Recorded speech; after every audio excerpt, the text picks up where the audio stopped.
This will likely be the last time both campaigns get to speak to a large audience on national TV, since there is no debate scheduled after this. So we have brought in again political consultant, longtime political consultant Marcus DeLartino in the Valley to break down what's expected. First off, Marcus, thanks for joining us as you always do, bright and early. What do you make of this VP debate, especially compared to other debates with the vice presidential candidates that maybe haven't gotten that much attention or excitement? Yeah, I mean, in some ways, this is like a second presidential debate, really, because we only had one debate with the presidential candidates. And so this is sort of odd circumstances, and I think it's going to have a little bit more attention than a traditional VP debate, although most VP debates are low watched.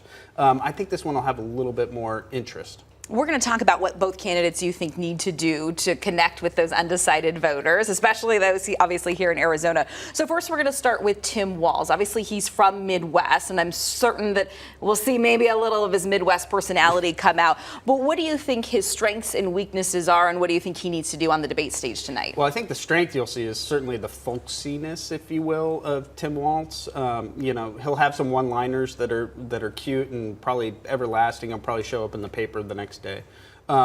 He's going to have to talk about immigration and the economy. Those are two sort of the most important national issues on the ballot and of interest to the voters, and certainly weak points for the administration. And so they're going to want to sort of focus on those and get some strong points out on what they're going to do on immigration and what they're going to do to move the economy forward. Let's talk about JD Vance. I mean, relatively new to the political stage. He's only been a sitting senator for a little less than 2 years. What do you think he needs to do to connect with undecideds, and what do you think his strengths and weaknesses are as a candidate?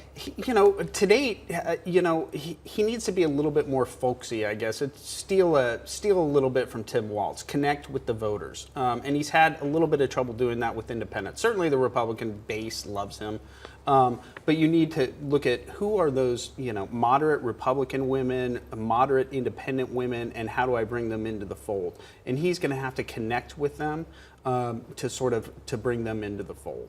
So let's talk about both of them together. How do you think they match up? They're both from the Midwest, like we've talked about. I'm assuming it's not going to be the Midwest nice. I mean, it seems like this could potentially be a little bit of a dogfight. I was just thinking the same thing. It's so funny. They're both from the Midwest. You've got this Midwest niceness going on, and it's going to go out the door in about 5 minutes. There is this possibility that we could actually have a debate where we talk about issues and they out nice one another. I'm very doubtful that'll probably happen. I think we're going to fall into those traditional VP debates are the attack dogs for the campaigns, and I think that this is going to lend itself to that. The other thing that's going to happen, frankly, is a lot of fact checking by either candidate.